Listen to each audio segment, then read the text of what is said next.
बिस्मिल्लाहिर्रहमानिर्रहीम, अस्सलाम वालेकुम। आप देख रहे हैं program news night with Anika Nasar. नाज़रीन, आज की दो टॉप स्टोरी। सबसे पहले हम बात करेंगे सदर आरिफ अलवी ने इलेक्शन कमीशन पाकिस्तान को 6 नवंबर की इंतखाबात की तारीख तजवीज़ दे दी है। अब इन तजवीज़ के हिसाब से चल सकते हैं या नहीं चल सकते। इलेक्शन कमीशन पाकिस्तान ऑलरेडी जो कि जवाब दे चुका है कि सदर साहब आप ये तारीख नहीं दे सकते, वो क्या करेगा। दूसरे सेगमेंट में हम जाएंगे और बात करेंगे अफगान ट्रेड ट्रांजिट के हवाले से, जो कि पाकिस्तान को अच्छा खासा मसला दे रहा है। और अफगानिस्तान के साथ जो बॉर्डर है उसके वहाँ से बहुत सारी स्मगलिंग भी होती है, बहुत सारी स्मगलिंग के ऊपर क्रैकडाउन भी किया गया और बहुत सारी पर नहीं भी किया गया। अब जिस पर नहीं किया गया वो उसकी बारी अगली है, उसकी बात करेंगे। लेकिन सबसे पहले सेगमेंट की तरफ बढ़े तो ये बात आज बड़ी इंटरेस्टिंगली डेवलप हुई कि प्रेसिडेंट आरिफ अलवी ने नवंबर 6 की तारीख तजवीज़ दे दी। इससे पहले प्रेसिडेंट और ईसीपी के दरमियान शिकवा जवाब शिकवा और ख़तो खिताबत चलती रही। इस ख़तो खिताबत में प्रेसिडेंट साहब की तारीख के हवाले से ईसीपी ने वाज़े तौर पर यह कह दिया था कि आप तारीख नहीं दे सकते। उसके बाद वज़ारत कानून जो है लॉ मिनिस्ट्री, उस तक गए प्रेसिडेंट साहब, ख़त लिखा, ख़त की वापसी आई, वापसी में बोला आप ये नहीं कर सकते हैं। फिर खबरें ये गर्दिश करने लगी कि बहुत जल्द प्रेसिडेंट साहब वाकई में तारीख देने वाले इंतखाबात की। और वाकई में तारीख देने वाले मसले के हिसाब से हम लोगों ने मुर्तज़ा सोलंकी साहब, केयर टेकर इंफॉर्मेशन मिनिस्टर, से यही सवाल पूछा अपने प्रोग्राम में पीर के दिन। क्या जवाब आया वो सुने पहले। जो फैसला और अख्तियार है वो इलेक्शन कमीशन के पास है, वो इन तमाम चीज़ों को सामने रखते हुए वो फैसला करेगी। लेकिन मफरूज़े में कि सदर साहब ये करेंगे तो फिर क्या करेगा, वो जब वो करेंगे तो फिर हम बताएंगे कि हम क्या। एक जो जिम्मेदार हुकूमत है और जो कानूनी हुकूमत है, जो किसी ट्रक पे चढ़ के नहीं आई, उसको हर तरह की कॉन्टीजेंसी इसके लिए तैयार होना चाहिए। अब यहाँ ये सवाल पैदा होता है कि आखिर प्रेसिडेंट साहब जो हैं वो ये तारीख दे सकते थे या नहीं दे सकते थे। कानूनी तौर पर हम लोगों को वकला दो धड़ों में बटे हुए नजर आते हैं। कुछ वकला कहते हैं प्रेसिडेंट का इस्तेहकाक है, दूसरे वकला कहते हैं कि ईसीपी का ही हक है। प्रेसिडेंट आरिफ अलवी ने ईसीपी को ये तजवीज़ देकर क्या इस बात को साबित कर दिया कि प्रेसिडेंट किसी भी तरीके से कानून के तौर पर और आइन के मुताबिक तारीख नहीं दे सकते। अगर दे सकते हैं तो तजवीज़ दे सकते हैं। बहरहाल ये मसला शुरू कहाँ से हुआ आज आपको मालूम है कि president chairman Pakistan Tehreek Insaf president को बराह रास्त तो कोई ऐसा ख़तो किताबत नहीं कर सकते। आज चेयरमैन पाकिस्तान तहरीक इंसाफ के वकला बाहर आए, उन्होंने प्रेस कॉन्फ्रेंस की। प्रेस कॉन्फ्रेंस में एक बड़ा वाज़े पैगाम था और वो था सदर साहब के लिए। सुने ज़रा क्या था।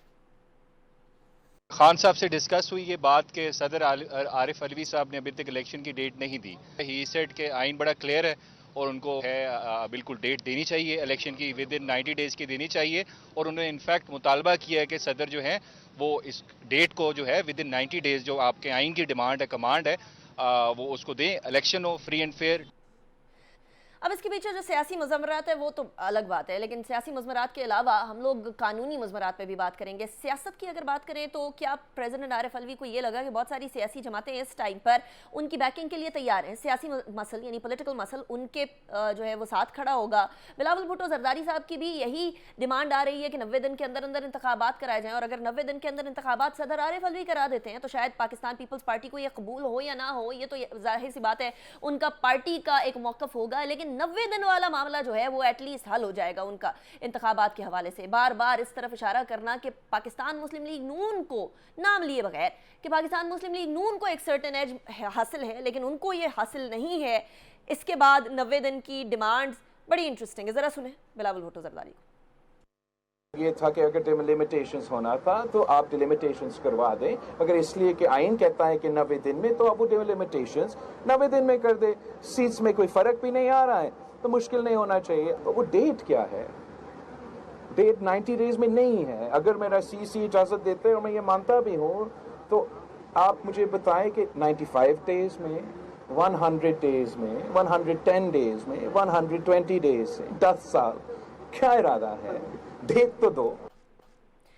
ये बिलावल भुट्टो जरदारी साहब की स्टेटमेंट के बाद अब ये भाम पैदा होने लगा है कि एक तरफ इमरान खान साहब का यानी चेयरमैन पाकिस्तान तहरीक इंसाफ का पैगाम वाया हिज लॉयर्स, दूसरी तरफ बिलावल भुट्टो जरदारी साहब की बार बार इस बात के ऊपर इंसिस्टेंस के 90 दिन के अंदर ईसीपी इलेक्शन करता हुआ नजर नहीं आ रहा। क्या इसने कैटलाइज किया है प्रेसिडेंट साहब के इस कदम को और इसके पीछे कानूनी पेचीदगियाँ क्या हैं, हम बात करेंगे। जस्टिस शाइख उस्मानी साहब हमारे साथ मौजूद हैं, किसी तारुफ के मोहताज नहीं है, very season and senior legal expert, lawyer. बहुत शुक्रिया शाइख उस्मानी उस्मानी साहब, आपने हमें ज्वाइन किया। थोड़ी देर में हमें ब्रिगेडियर हारिस नवाज साहब भी ज्वाइन करेंगे, केयर टेकर इंटीरियर मिनिस्टर हैं सिंध के। सबसे पहले शाइख उस्मानी साहब, ये बात तो क्लियर कर ही दें, ये एक वकला के अंदर भी हमें एक धड़े नज़र आ रहे हैं, दो धड़े नज़र आ रहे हैं। एक धड़ा कहता है कि नहीं जी प्रेसिडेंट साहब तारीख दे सकते हैं, दूसरा धड़ा कहता है कि नहीं जी प्रेसिडेंट साहब तारीख नहीं दे सकते, ईसीपी दे सकते हैं। क्या प्रेसिडेंट आरिफ अलवी ने ये तजवीज़ यानी सजेशन देकर ईसीपी को कि नवंबर 6 को आप करवाएं इंतखाबात, ये बात पे ठप्पा लगा दिया कि वो तारीख नहीं दे सकते और ईसीपी तारीख देगा सिर्फ?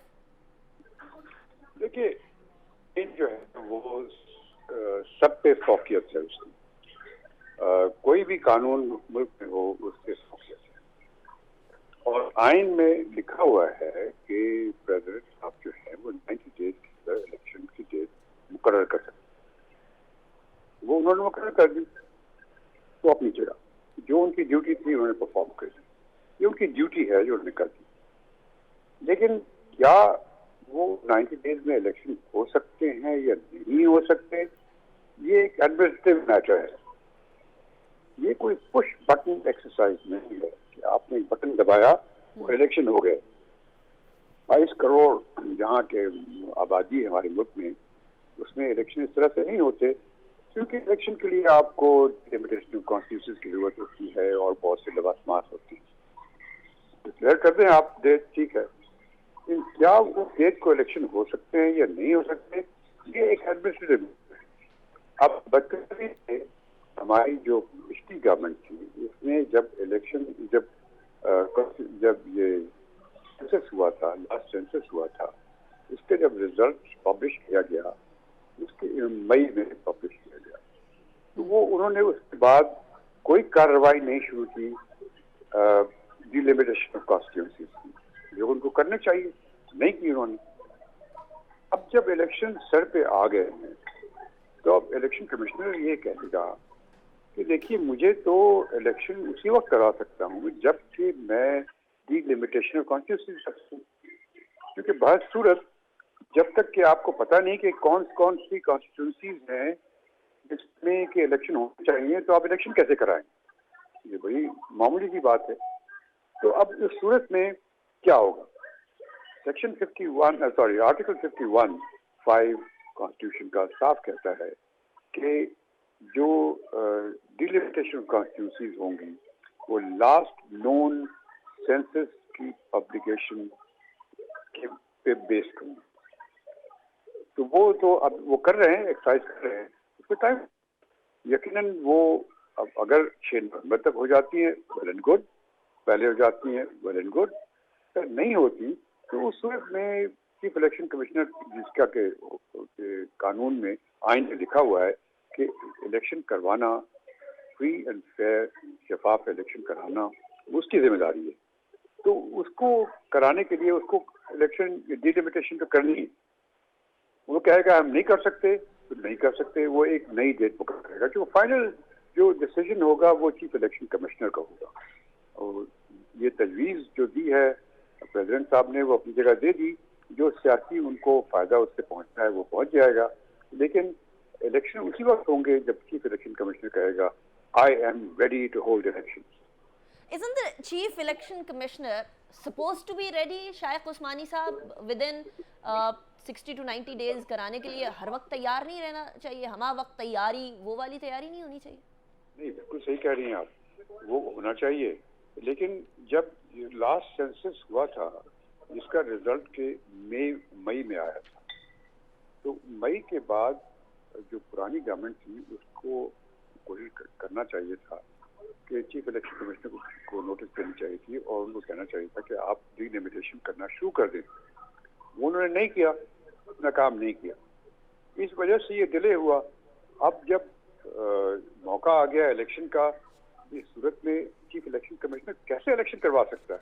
राइट, ये सिंपल सी क्वेश्चन है, इट मेक्स सेंस। शाइख उस्मानी साहब, मैं आपकी तरफ वापस आती हूँ। ब्रिगेडियर हारिस नवाज साहब भी हमारे साथ मौजूद हैं, is the caretaker interior minister of Sindh. बहुत शुक्रिया ब्रिगेडियर साहब, इट इज़, और मैं मासूमाना तरीके से कह रही हूँ, it's good to see you after obviously taking charge of your position. Brigadier साहब, एक बात तो तय है कि हम लोगों को सबसे ज़्यादा जो आवाज़ आ रही है वो आ रही है पाकिस्तान पीपल्स पार्टी से। उनको ये मसला है कि जी तारीख अगर नहीं मिलती या 90 डेज़ के अंदर अगर इंतखाबात नहीं होते तो इसका मतलब ये है कि वो एक सर्टन पार्टी है उसको लीवरेज देने की कोशिश की जा रही है। अब वो जो सर्टन पार्टी है वो हमें सबको पता चल रहा है, आपको पता चल रहा है, मुझे पता चल रहा है, देखने वालों को पता चल रहा है कि PMLN की तरफ इशारा है कि नवाज शरीफ साहब भी आ रहे हैं, सारे मामला सही हो जाएंगे उनके लिए। आपको लगता है कि सिंध के अंदर कोई ऐसी हलचल होने वाली है जिसकी वजह से पाकिस्तान पीपल्स पार्टी में और बिलावल भुट्टो जरदारी साहब के बयानात में ये इज़्तिराब पाया जा रहा है? अनिका, बिल्कुल ऐसी बात नहीं है। Rest assure, we are not going for any political victimisation. We have not included any name, करें 1000 नेम पर स्टॉप लिस्ट में आ गए, nothing sort of anything. We have not are called or asking any politician कि इधर आ जाएं उधर आ जाएं, they are independent to move around. Only जिनके नैब में केसेस हैं या जिनके पास क्रिमिनल चार्जेस हैं, they are being dealt according to the law, and that is the end of it. We are focused in Karachi को नॉर्मलाइज करने के लिए लॉ एंड ऑर्डर में, उसके बाद ये जो नार्कोटिक्स में और कच्चे के एरिया में जो हमने अभी ऑपरेशन करे हैं डिकॉइट्स के खिलाफ, और लास्ट आई थिंक इज ये इलीगल इमिग्रेंट जैसे अफगान वगैरह। नथिंग, आई थिंक देखें बात ये है कि CCI में आपने खुद बैठ के वहाँ पर साइन की है, एग्रीड के डिजिटाइजेशन के बाद हल्का नई हल्के मंदी के बाद इलेक्शन होंगे। What is the issue? मुझे समझ नहीं आ रही है कि जब सारी पार्टियां बात कर रही हैं, Peoples Party has been very, वो अच्छे तरीके से पहले कहते नहीं कि इलेक्शन टाइम पे हम करना चाहते हैं, वो भी होता रहा बिल्कुल। अब सडनली मुझे समझ नहीं आ रही, हालांकि they are very strong in Sindh, और मुझे तो लगता है इनके कोई इतना ज़्यादा कोई इनको टफ रजिस्टर नहीं यहाँ से मिलेगा। एंड वी आर जो इंश्योर करेंगे free fair and transparent election, वो भी हम करेंगे। हम विक्टिमाइजेशन नहीं करें किसी को। जो इतने 1000 करोड़ रुपए निकल है, इतना दोबारा से निकल है, बिल्कुल गलत बात है। Nothing and sort of anything. इस टाइम तो मेरे ख्याल में ये तो बिल्कुल ही गलत है, कोई ऐसी बात नहीं बिल्कुल। लेकिन ब्रिगेड साहब, उनके इज़्तिराब की वजह जानने के लिए अब मुझे इज़्तिराब हो रहा है कि आखिर ये एकदम से, आप भी फरमा रहे हैं कि CCI के अंदर बड़ा सुकून से सारा मामला चल रहा था, कोई इशू नहीं था, कोई सवाल नहीं था, कोई प्रॉब्लम नहीं था, लेकिन ऑल ऑफ अ सडन ये सवाल भी उठ गए, ये प्रॉब्लम्स भी हो गए। आपने फरमाया कि नैब और क्रिमिनल चार्जेस जिनके ऊपर हैं बस उनके हवाले से ये सारे एक्शंस होंगे। आपके पास कोई नंबर्स हैं कि कितने लोगों के सिंध के अंदर, स्पेशली पॉलिटिकल लीडर्स के, कितने लोगों के नैब के अंदर और क्रिमिनल चार्जेस उनके अगेंस्ट है?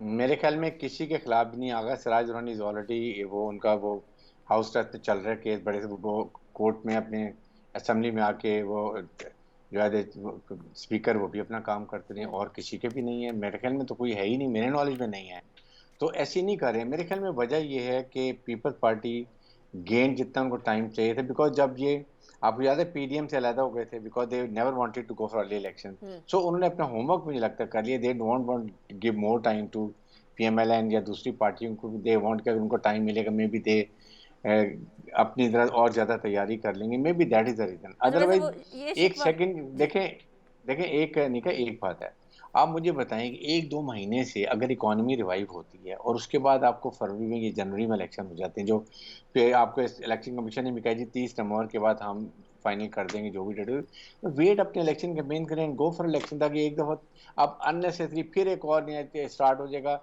इस वक्त मुल्क में हम इकोनॉमिक रिवाइवल के अलावा हमें और कुछ नहीं करना चाहिए। We should very careful as Pakistan. अच्छा ब्रिगेड साहब, साथ ही रहिएगा, मैंने आपसे एक बड़ा अहम सवाल पूछना, लेकिन शाइख उस्मानी साहब भी हमारे साथ मौजूद हैं। शाइख उस्मानी साहब, सादे अल्फाज के अंदर इंतखाबात 6 नवंबर तक हो सकते हैं या भूल जाए?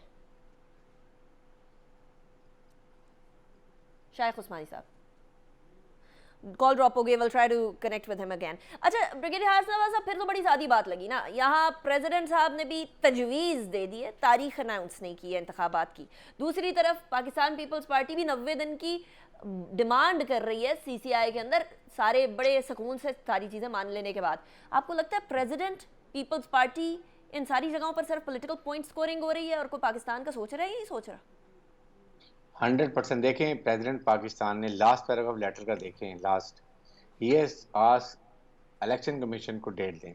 that means he accept one thing that ये election commission का प्रोगेटिव है एज पर न्यू जो कानून बना है, और he has to give it। ठीक है, आप प्रेसिडेंट को क्या ज़रूरत है? आप इस वक्त जो हालात चल रहे हैं, हम सब पॉलिटिकल पार्टीज को, I would say all Pakistani citizens should ensure कि ये 1-2 महीने में खामोशी से आप इकोनॉमिक रिवाइवल कर लें। बहुत उम्मीद है की इन्वेस्टमेंट आ रही है, वो जो ही 30 नवंबर पूरा होता है election commission Pakistan date announce कर देंगे and then everybody should go for mass election campaign, जिधर जाना जाए। रेस्ट अश्योर हमने free fair and transparent election कराने हैं, हमारा और कोई काम नहीं। जिस दिन इलेक्शन कमीशन डेट दे देगा वी आर ऑल आउट, लेकिन उस वक्त भी इलेक्शन की तैयारी भी करेंगे, लॉ एंड ऑर्डर, कराची के हालात, डाकुओं के खिलाफ, एंटी स्मगलिंग, सब काम करते रहेंगे जिस दिन तक इलेक्शन अनाउंस होते हैं। और जब फाइनल होगा नेचुरली देन मैंडेट की गवर्नमेंट आती है and we are free. Right, brigadier Haris Nawaz साहब, thank you very much for joining me in the show, it was a pleasure having you. Shaikh Usmani साहब भी हमारे साथ मौजूद थे। मैंने अभी ब्रेक की तरफ जाना है, ब्रेक के बाद हम बात करेंगे अफगान ट्रेड ट्रांजिट बड़े अरसे से चल रहा है, इसके ऊपर हमारे ऊपर भी बड़े इल्जाम लगाते रहे कि पता नहीं पाकिस्तानियों कितना कमाया इससे, लेकिन fact of the matter is कि पाकिस्तान ने हमेशा इस तमाम सूरत हाल से बहुत ज़्यादा उसकी भारी कीमत चुकाई है। वो भारी कीमत क्या चुकाई है, ब्रेक के बाद बात करेंगे।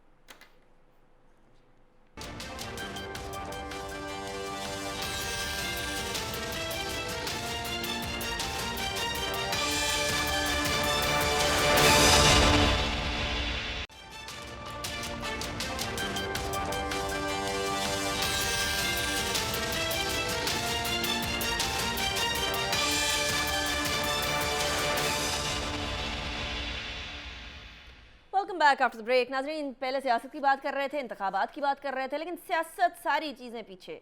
सबसे पहले मईशत आती है, क्योंकि एक आम आदमी को रिलीफ देना है और रिलीफ देने के लिए बहुत सारे इक़दाम उठाने पड़ेंगे। मल्टी प्रॉन्ग स्ट्रैटेजी की ज़रूरत है। क्यों है?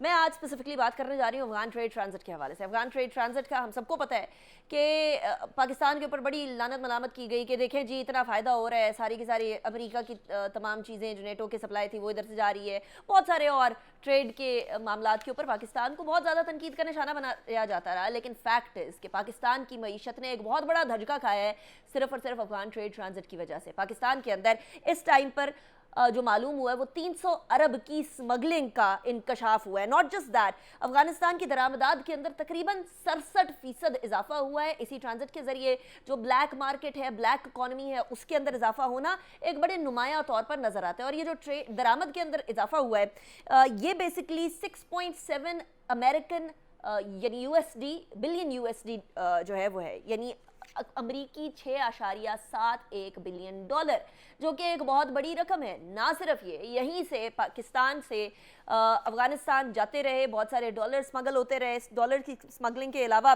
गुज़िश्ता साल दरामदात जो उधर की तरफ थी वो थी तकरीबन 4 बिलियन अमेरिकन डॉलर्स।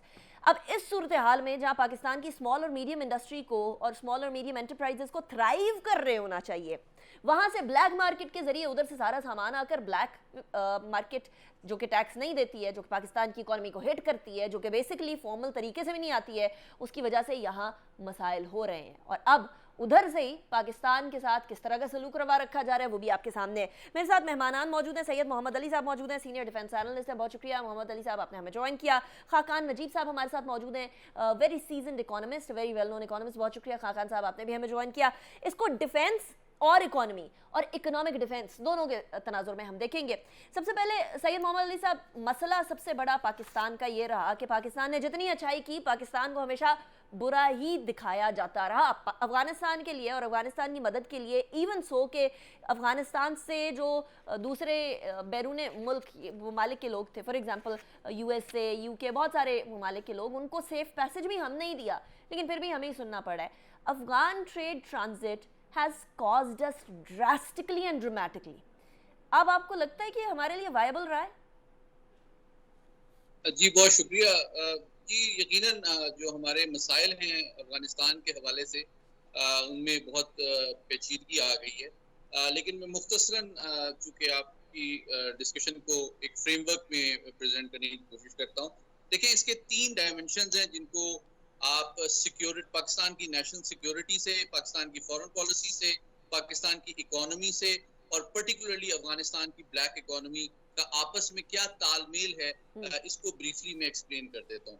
पहली बात यह है कि देखें, तकरीबन 2 साल हो चुके हैं मौजूदा काबुल इंतजामिया को बरसरे इख्तिदार आए हुए, और उसके बाद आप देखें क्योंकि आलमी बरादरी ने उनको सिफारती तौर पे एक्सेप्ट या रिकॉग्नाइज नहीं किया, इसलिए वो दुनिया का जो माशी निज़ाम है या जो दुनिया का फॉर्मल बैंकिंग चैनल है उसका वो हिस्सा ही नहीं है।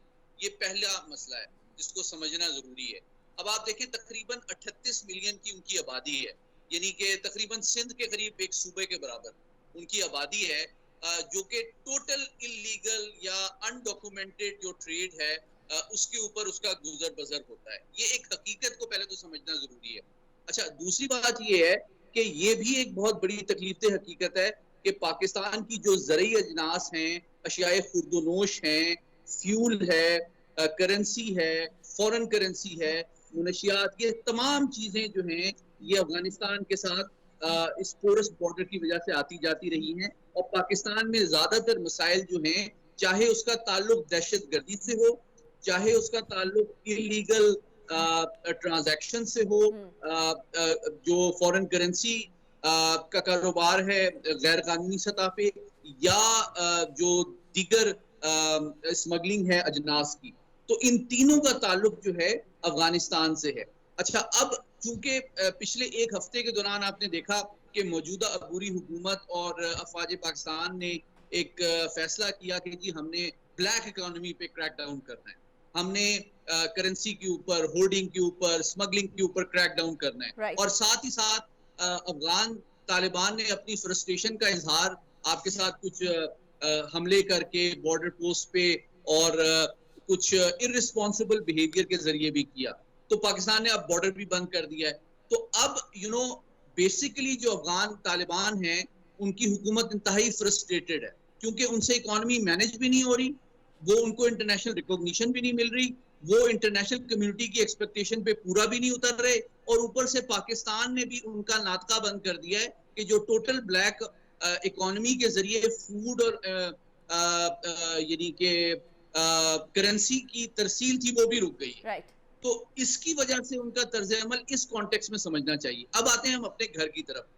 ऑब्वियसली मेरे पास पाकिस्तान बिजनेस काउंसिल की कुछ रिपोर्ट्स हैं, लेकिन सिर्फ 2-3 फिगर्स आपके सामने रखूंगा कि मसला क्या है। नंबर 1 देखें कि मेरे पास कुछ पुरानी रिपोर्ट्स भी अगर आप तफसील से देखें तो मसलन 2015 में तकरीबन $8 बिलियन की एक्सपोर्ट थी अमरीकी डॉलर्स में अफगानिस्तान को दुनिया से, जिसमें से $6 बिलियन की ट्रांजिट ट्रेड में से गुजर रहा था वो सारी कमोडिटीज, यानी कि 75%। जबकि पाकिस्तान की एक्सपोर्ट्स जो थी तो उसी साल वो $1.7 बिलियन की थी। तो बॉटम लाइन ये है कि तमाम तकरीबन 75% ट्रेड जो होता है अफगानिस्तान का बाकी दुनिया से, वो इस ट्रांजिट ट्रेड से होता है, जिसका बेशतर हिस्सा पाकिस्तान की ब्लैक इकोनॉमी, स्मगलिंग और ब्लैक मार्केटिंग को फीड ब्लैक करता इकोनॉमी है। और स्मगलिंग की बात करनी है सैयद मोहम्मद साहब, I will come back to you. Khaqan Najeeb साहब, सबसे बड़ा मसला इस टाइम पर ये है कि मेरे और आपके जो अखराजात के बढ़ने की एक वजह है, या बिजली के बिल बढ़ने की एक वजह है, वो ये है कि डॉलर की कदर के अंदर बहुत शिद्दत से इजाफा हुआ, 300 क्रॉस कर गई। अभी ये कुछ एक हफ्ते से अबूरी हुकूमत ने इसके ऊपर अच्छा खासा क्रैकडाउन किया है। बट द फैक्ट इज कि सारा का सारा पैसा जाता है यहाँ पेशावर की तरफ, KPK की तरफ से, कुछ बलूचिस्तान की तरफ से, ये सारे डॉलर्स उधर की तरफ जा रहे होते हैं। और एक जगह पर तो हमें फिगर ये भी आई थी, वो जो डॉलर्स की एसोसिएशन है, USD की, फॉरेक्स की एसोसिएशन, उसकी तरफ से कि $200 मिलियन एक महीने में भी जाते रहे हैं अफगानिस्तान के अंदर, पेटियों के अंदर, बोरियों के अंदर भर के। खाकान नजीब साहब, ऐसी सूरत हाल में एक बात तो वाज़ेह हो गई कि जो क्रैकडाउन हो रहा है ये कराची, लाहौर और बाकी जगहों पर तो होना ही चाहिए, इसमें कोई शक की बात नहीं, इस्लामाबाद, रावलपिंडी, हर जगह करें, लेकिन बेसिकली पेशावर और बेसिकली कोयटा और जो बॉर्डर के आसपास के इलाके हैं अफगानिस्तान के, वहाँ फॉरेक्स की जो एक्सचेंजर्स हैं, मनी एक्सचेंजर, उनके ऊपर तो बड़ा स्ट्रिक्ट क्रैकडाउन होना चाहिए। उनको किस बात के वहाँ फॉरेक्स चाहिए इतनी ज़्यादा, इतनी सारा मार्केट से, एक ही पेशावर की मार्केट के अंदर इतने ज़्यादा फॉरेक्स के एक्सचेंजर्स, मनी एक्सचेंजर्स का होने की तुक नहीं बनती है। Where should we be targeting? तो अनीका साहिबा, we should be targeting in our mind कि हम एक well regulated market economy Pakistan में बनाना चाहते हैं। इसका मतलब ये है कि जो भी कारोबार इनफॉर्मल सेक्टर में हो रहा है, जिसमें हम टैक्स भी नहीं जमा कर पा रहे और अपनी जो टैक्स के निज़ाम के अलावा जो अपनी रेगुलेटेड मार्केट्स हैं जो टैक्स दे रही हैं उनको नॉन कम्पिटिटिव बना रहे हैं, उससे दूर जाना है। अब अगर आप फॉरेक्स की बात करें तो हमने पाकिस्तान में क्लियरली एक इंटरबैंक मार्केट है जिसमें मेरे ख्याल 30 के करीब लाइसेंस्ड प्लेयर्स हैं जो authorities of Pakistan, monetary authority, state bank ने रेगुलेट करनी है। इसके अलावा एक एक्सचेंज कंपनीज हैं, उसको भी हम मानते हैं। वो जो बी कैटेगरी तक की हैं उनको मानते हैं, पर उससे जो नीचे बाहर कारोबार शुरू हुआ वो एक ग्रे मार्केट का कारोबार था। ये एक इलिसिट कारोबार है, ये एक अनरेगुलेटेड कारोबार है। ये क्रैकडाउन नहीं है, ये तो हम कंप्लायंस करा रहे हैं with the laws of Pakistan. हम इसको अगर इस तनाजुर में देखें तो हमारा जाविया बदल जाएगा। पाकिस्तान का रेगुलेशन ये अलाउ नहीं करता कि आप नो योर कस्टमर किए बगैर, आप नीड डिफाइन किए बगैर रुपए और डॉलर को इस तरह लें कि जैसे ये कोई एक कारोबार है। सो हमने उस पे इलिसिट इलीगल जो एक्शन ग्रे मार्केट में था लिया, उसकी कंप्लायंस एश्योर की और ये कहा कि आप नो योर कस्टमर करते हुए इन दो मार्केट्स में कारोबार करें और I am sorry, I am cutting you short, just hold your thought over here. मैं आपकी तरफ ही वापस आऊंगी, मुझे क्विकली ब्रेक की तरफ जाना है, ब्रेक के बाद वापस आते हैं। I will start with you.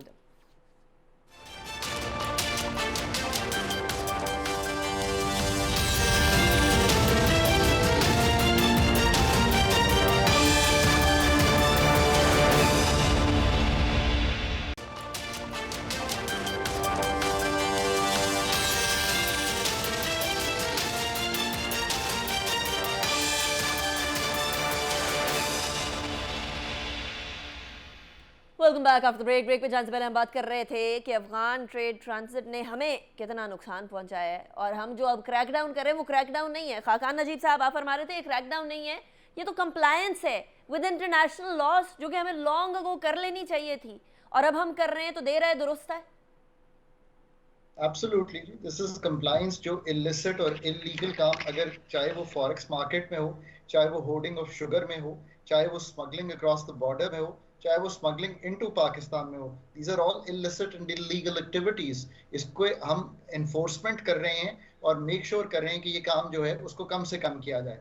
और अफगान ट्रांजिट ट्रेड का जो एक बहुत बड़ा हमें नुकसान हुआ है वो ये है कि जितनी बड़ी इनफॉर्मल इकोनॉमी आपकी क्रिएट हुई, चाहे वो इलेक्ट्रॉनिक्स की मार्केट थी, इलेक्ट्रिकल इक्विपमेंट था, सिंथेटिक फाइबर था, टायर्स ट्यूब्स थे अनीका साहिबा, चाय थी, ये सब कुछ जो पाकिस्तान में इनफॉर्मल बिक रहा है, इसका बहुत बड़ा ताल्लुक इन हमारी अफगान ट्रांजिट ट्रेड से। इसको जाके रिविजिट करने की ज़रूरत है, इस पे कंप्लायंस इश्यूज ठीक करने की ज़रूरत है, और इसको रीथिंक ऑन इंटरनेशनल लाइंस करने की ज़रूरत है। ये एक ओवरऑल तनाजुल है जिसमें मुल्क को लेकर आगे चलना है हमने। इसका ये भी मतलब है, मैं समझता हूँ कि जो लोग कई सालों और दिहाइयों से स्मगलिंग या इस तरह के कामों में इन्वॉल्व हैं, उनको रिहेबिलिटेट भी करना पड़ेगा। स्टेट को उनको नई अपॉर्चुनिटीज भी बनानी पड़ेंगी उनके लिए, ये भी बात हम समझते हैं। इसीलिए investment is Pakistan future. Reko Diq तो एक चीज है बलूचिस्तान में, ऐसे हमने कई काम करने हैं। अगर हम ये सारा कुछ आहिस्ता आहिस्ता करेंगे तो ये एक दिन में ऑब्वियसली नहीं होगा, पर स्टेट एडवोकेसी करती है और स्टेट सिग्नल करती है। स्टेट ने जब ये दोनों काम किए तो आपने रुपए की कदर में भी देखा कि ओपन मार्केट या ग्रे मार्केट डिसअपीयरेंस से करेक्शन आई, चीनी की मार्केट में भी करेक्शन आई। अब इसको सस्टेन करना एक डिफिकल्ट काम है, पर हमें सस्टेन करना पड़ेगा। बट आज का आपका जो अफगान ट्रांजिट ट्रेड का एक्शन है और उस पे सिग्नलिंग है, वो ये आपको शायद बताती है कि ये एक पूरा इकोसिस्टम है जिसको हमें तब्दील करना है। पर स्टेट थोड़ी सी सीरियस हुई है कि एस्टैब्लिशमेंट के सीरियस होने से हम ये काम करें। और उसकी एक वजह ये है कि आई एम सॉरी, स्टेट को बहुत रिएक्टिव नहीं होना चाहिए बल्कि प्रोएक्टिव होना चाहिए। पर पाकिस्तान में जब चीजें प्रेसिपिटेट कर जाती हैं या बॉइलिंग पॉइंट पे आती हैं तो तब हम ये एक्शंस लेते हैं। और याद रखिए हमने इंटरनेशनल जी कंप्लीट कर एक इंटरनेशनल माहिदा भी किया हुआ है IMF के साथ कि हम अपना इंटरबैंक और हम अपना ओपन मार्केट 1.25% से आगे नहीं जाने देंगे। मैंने बारहा कहा है कि पाकिस्तान ने IMF का ये करंट प्रोग्राम हर सूरत में कंप्लीट करना है ताकि हमारी जो सस्टेनेबिलिटी है एक्सटर्नल सेक्टर की वो बरकरार रहे। और लिक्विडिटी इंटरबैंक में अगर अब बेहतर होगी तो हम आगे बढ़ पाएंगे, जिसका मतलब है नई बोरोइंग्स एंड नई इन्वेस्टमेंट्स। ये एक ओवरऑल तनाजुल है जिसमें मुल्क को हमें एब्सोल्युटली। अच्छा, अब यहाँ फिर वो बात आती है सईद मोहम्मद अली साहब, स्ट्रेटेजिकली सोचने की बजाय हम लोगों ने सोचा कि हम दोस्ती दोस्ती में या वो क्या कहते हैं भाईचारे में या उम्मत की बेसिस पे हम बहुत सारे ममालिक को सपोर्ट करते रहेंगे। पाकिस्तान इस क्रंच में होने के, इकोनॉमिक क्रंच में होने के बावजूद भी one of the top countries है जो कि रेफ्यूजीज़ को पनाह दिए हुए है। हम इस पॉपुलेशन बूम के साथ भी दूसरों की पॉपुलेशन को भी संभाला दे रहे हैं। इज़ इट टाइम कि हम अपना ये फैसला तब्दील कर लें? अब बहुत अरसा हो गया, बहुत दहाइयाँ हो गई। जी बिल्कुल, ये मैं समझता हूँ कौमी सलामती का एक बहुत अहम मामला है। और देखें इस वक्त मैं इसके 3 पहलुओं की तरफ निशानदेही करूंगा। एक तो जो इस वक्त सियासी माहौल है और जो इंटरिम गवर्नमेंट है, एज अ पॉलिटिकल साइंटिस्ट मैं ये समझता हूँ कि एक अपॉर्चुनिटी भी है लिमिटेड टाइम कंस्ट्रेंट कि ये वो मुश्किल फैसले जो कि एक पॉपुलर पॉलिटिक्स में इलेक्टेड गवर्नमेंट के लिए मुश्किल होते हैं, शायद ये गवर्नमेंट कंसिडर कर सके, नंबर 1। नंबर 2 ये कि डेफिनेटली जिस तरह मैंने पहले कहा कि हमने जो 45 साल में अफगानियों को जिस तरह उनका ख्याल रखा, लेकिन साथ ही साथ हमने अपने अमन व अमान, अपने लॉज, अपने रूल्स एंड रेगुलेशन को भी बालाए ताक रखा उनके लिए। तो मैं समझता हूँ ये कोई अच्छा नहीं है। इसी की वजह से, और फिर तीसरा पहलू जो सबसे इम्पोर्टेंट है नेशनल सिक्योरिटी के लिए, वो ये है कि ये जो स्मगलिंग है, ब्लैक इकोनॉमी है, टेररिज्म है, टेरर फाइनेंसिंग है, इंटरनेशनल फैटिफ की जो एक्सपेक्टेशंस हैं, ये सारी चीजें एक दूसरे से मुंसलिक और मरबूत हैं। तो ये आइसोलेशन में ये पॉलिसी नहीं बन सकती। जब आप कम्प्रीहेंसिव यानी कि whole of the government approach आपकी होगी नेशनल सिक्योरिटी की तरफ, तो आपकी जिस तरह खानजादा साहब ने कहा, आपने कंप्लायंस भी करनी है, आपने टैक्स नेट को भी वाइडन करना है, आपने स्मगलिंग को भी इरेडिकेट करना है, ब्लैक इकोनॉमी को भी रिड्यूस करना है, और इसका जो अच्छा असर है वो दहशतगर्दी के खिलाफ भी पड़ेगा जंग में, क्योंकि उनके जो सोर्सेज ऑफ फाइनेंसिंग है वो भी यहीं से आते हैं। उनके ऊपर भी इकोनॉमिक क्रंच आएगा, उनकी ability to buy weapons and transport them and finance their activity वो भी कम होगी। और होपफुली ग्रेजुअली मैं समझता हूँ कि ये 1-2 महीने में मैं समझता हूँ 10-15% रिलीफ हम अपने अवाम को देने की पोजीशन में आ सकते हैं अगर तसलसल से ये पॉलिसी जारी रहे। राइट, सईद मोहम्मद अली साहब, thank you very much. Khaqan Najeed साहब, बहुत शुक्रिया आपने ज्वाइन किया। एक बात तो तय है कि आपको पता है कि अमेरिका ने अपने दरमियान, यानी अमेरिका और मैक्सिको के दरमियान एक दीवार खड़ी कर दी। वो दीवार खड़ी करने का पर्पस भी यही था कि अननेसेसरी स्मगलिंग और इन्फिल्ट्रेशन और साथ ही साथ मनशियात का जो दखूल था अमेरिका के अंदर, उसको रोका जा सके। इसी तरीके से पाकिस्तान को भी कोई ना कोई हमने बाड़ें तो लगा दी, लेकिन ऑब्वियसली बात है कि वो एक टेम्पररी सॉर्ट ऑफ सेटअप हो सकता है, या उस तरीके से मैंड पूरा बॉर्डर नहीं किया जा सकता। 2200 किलोमीटर से ज़्यादा का बॉर्डर जो है उसको आप इस तरीके से मैन नहीं कर सकते। तो कोई ना कोई एक्शन इस तरह का ज़रूर लेना पड़ेगा कि हम इन ब्लैक मार्केट्स को कम्प्लीटली इरेडिकेट कर दें, ताकि एक्चुअल टैक्स नेट के अंदर तमाम की तमाम फॉर्मलाइज्ड इकोनॉमी में सारी चीज़ें आ सकें। अफगान ट्रेड ट्रांजिट इस टाइम पर उसके अंदर एक बहुत बड़ी रुकावट है, जिसको हमने साइड पे करना है। अनीका निसार को इजाज़त दीजिएगा इस दुआ के साथ कि पाकिस्तान फले फूले आगे बढ़े। अल्लाह हाफ़िज़ नासिर।